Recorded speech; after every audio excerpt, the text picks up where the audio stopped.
Coffee হাউসের আড্ডাটা আজ আর নেই, আজ আর নেই।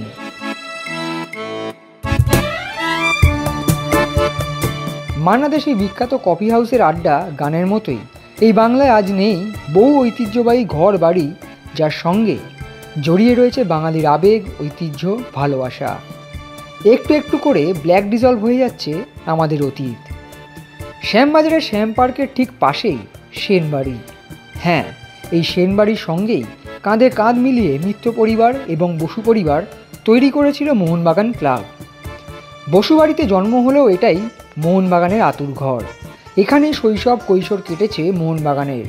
মোহনবাগানের শুরুর দিকের বহু দিন কেটেছে এখানে। বহু ইতিহাসের সাক্ষী এই বাড়ি। পরিব্রাজক আলবেরুনি ভারতে যখন এসেছিলেন বলেছিলেন, আমরা ইতিহাস সংরক্ষণ করতে পারি না। আমরা সত্যি আজও ইতিহাস সংরক্ষণ করতে পারি না। অতীত যা আমাদের শিক্ষা দেয় সেটা আমরা চিরস্থায়ী করে রাখতে পারি না। ইউরোপের এগিয়ে থাকা কোনো দেশ হলে এই বাড়িটাই হয়তো হতো একটা জীবন্ত ইতিহাস, মহাফেজখানা। আজকের এই দিনে খোদিত পাষাণের মতো অতীতের ধুলোবালি মেখে তাকিয়ে আছে এই সেনবাড়ি। আমরা ধরে রাখতে পারছি না এই বাড়িটা। আধুনিকতার নামে আমাদের ইতিহাস কুড়ে কুড়ে খাচ্ছে গ্রগতি। এত বড় বাড়ি, যার দীর্ঘদিন রক্ষণাবেক্ষণ করেছেন বিখ্যাত সেনবাড়ির মানুষেরা, কিন্তু আর কতদিন তা সম্ভব ছিল? বিশাল বড় পরিবারের অনেকেই এই বাড়ি ছেড়ে চলে গিয়েছেন। খসে যাওয়া পালেস্তারা বলছিল বহু ভুলে যাওয়া সম্পর্কের কথা। এখন এখানে ফ্ল্যাট হবে। ঐতিহ্যের সেনবাড়ি ভাঙা হচ্ছে, ধুলোয় মিশে যাচ্ছে উমাপতি কুমারের পায়ের ধুলো।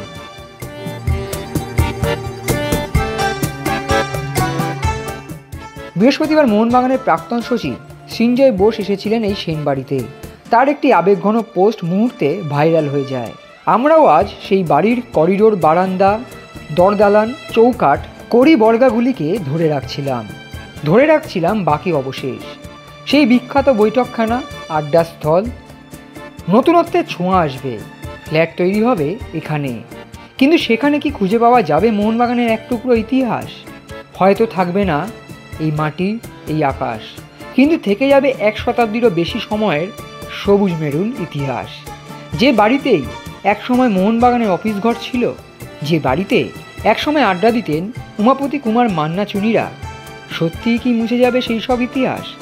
ভেঙে পড়া জানালা আর ইটের ধ্বংসস্তূপের মাঝে এই দৃশ্য দেখলে বুক কেঁপে উঠবে আপনারও। আর যাদের গোটা জীবনের স্মৃতি জড়িয়ে রয়েছে এই বাড়ির সঙ্গে, তারা এই ধ্বংসস্তূপের মাঝেও আশার আলো দেখছেন। অন্তত বাঁচবে পারিবারিক সম্পর্কগুলি। এই রকটাই ছিল আমাদের বাড়ির পার্লামেন্ট। এখানেই বাড়ির বাবা, কাকা, আমরা যারা দেখেছি তারা বসে পারিবারিক কোনো সমস্যার কথা আলোচনা করতাম। মোহনবাগান ক্লাবের আমরা যখন জন্মাইনি তার আগের থেকে যারা মোহনবাগান ক্লাবের পৃষ্ঠপোষক ছিলেন তারা এখানে বসেছেন। হ্যাঁ, তারপরে আমরা যখন দেখেছি তখন বীরেন্দ্র মহাশয় উনি আসতেন, উমাপতি কুমার, হ্যাঁ, তাছাড়া প্লেয়াররা ধরুন মান্নাদা, চুনিদা, বদরুদা, সাত্তারদা, এরা তো ছিলেনই। তারপরে ক্রিকেট প্লেয়ার যারা ছিলেন সেই সময় তার ইকবাল, হ্যাঁ, মঞ্জুদা আমাদের মোহনবাগানের ক্যাপ্টেন ছিলেন। এই আর কি। এছাড়া আমার বাবা যখন হকি সেক্রেটারি ছিলেন তখন ফুটবল, হকি দুটোই ছিলেন। এবং যখন উনি ফুটবল সেক্রেটারি ছিলেন 1953 সালে প্রথমবার মোহনবাগান ক্লাব ডুরান্ট পায়, এবং সেই ট্রফিটা হচ্ছে কলকাতার বাইরে মোহনবাগান ক্লাবের জেতা কোনো প্রথম ট্রফি। এবং তারপরে আমাদের বাড়িতে যে কোনো ক্লাবের যে কোনো কিছু ট্রফি জিতলেই একটা খুব বড় অনুষ্ঠান হতো। সেইখানে খুব একটা বড় করে অনুষ্ঠান হয়েছিল, সেসব মনে আছে। তখন আমার বয়স খুবই কম। আমাদের বাড়িটার বয়স হলো 165 বছর।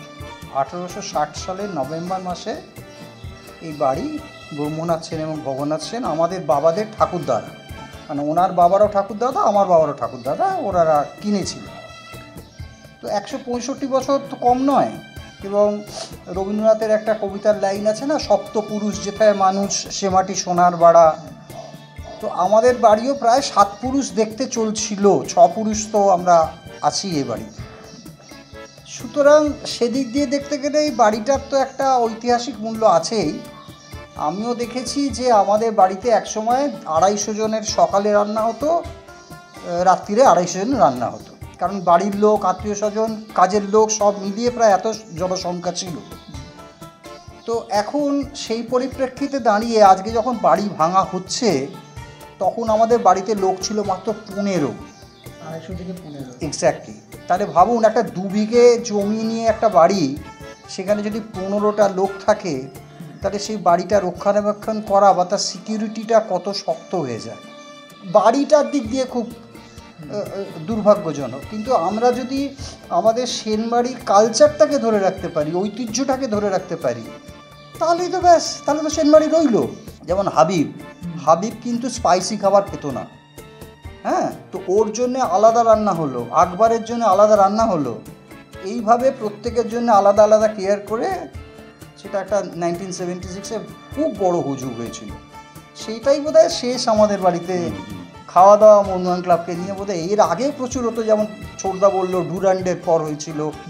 এছাড়া ধরুন আমাদের বাড়িতে মানে কয়েকজনের, হ্যাঁ, অনিল দে, সামাদ, এরা আমাদের বাড়ির লোক ছিল।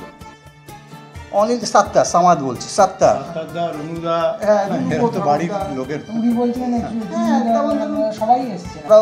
আমরা সত্যি কথা বলতে কি মনে করি যে ওই আমাদের মধ্যে যদি কিছু ভালো মন্দ থেকে থাকে, সেটার সম্পূর্ণ শিক্ষা হয়েছে ওই রক থেকে, যেটা আমি আপনাকে ঘোরাতেই বলবো, এটা মানে হ্যাঁ। পার্লামেন্ট।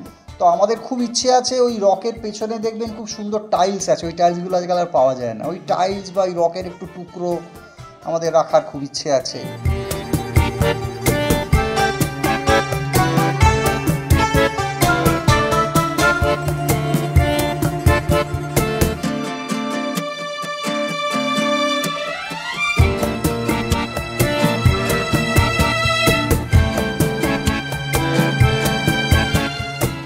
extra time.